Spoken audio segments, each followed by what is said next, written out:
இந்த அந்தி மந்தாரைன்னு சொல்லுவாங்க. இது பாருங்கள், ஈவினிங் 5 மணி பூன்னு கூட சொல்லுவாங்க. இதில் பாருங்கள் விதைகள்லாம் எப்படி இருக்குன்னு சொல்லிட்டு.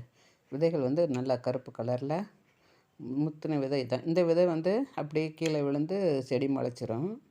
எங்கள் வீட்டில் இந்த இன்னைக்கு வந்து விதைகள்லாம் ஏன்னா மழை வந்துக்கிட்டே இருக்கிறதுனால விதைகளை சேகரிக்கவே முடியல. இன்றைக்கி பாருங்கள் விதையெல்லாம் சேகரித்து ட்ரை பண்ணி அப்படியே ஒரு பாக்ஸில் போட்டு வைக்கலான்னு எடுத்துருக்குறேன்.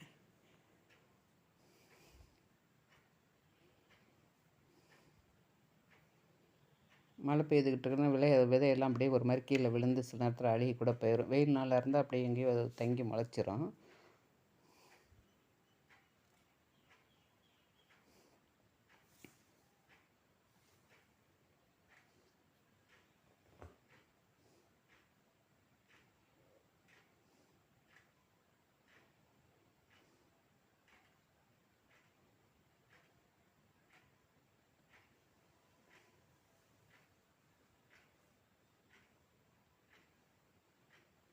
இது வந்து ஈஸியாக பரவக்கூடியது.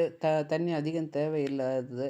இது நம்ம இப்போ ஒரு செடி இருந்தாவே போதும். அது பாட்டுக்கு வளர்ந்துக்கிட்டே இருக்கும். எங்கள் வீட்டில் ஒரு 3 கலர்ஸ் இருக்குது. ஈவினிங் பார்க்குறதுக்கு ரொம்ப அழகாக ரம்மியமாக இருக்கும்.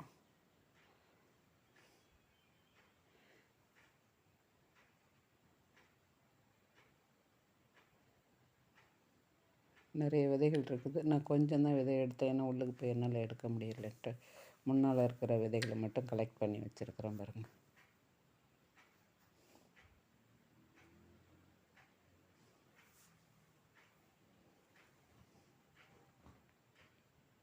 இப்படி நம்ம விதை சேகரித்து வச்சுருந்தோம்னா யாரும் ஃப்ரெண்ட்ஸ் கேட்டால் கொடுக்கலாம்.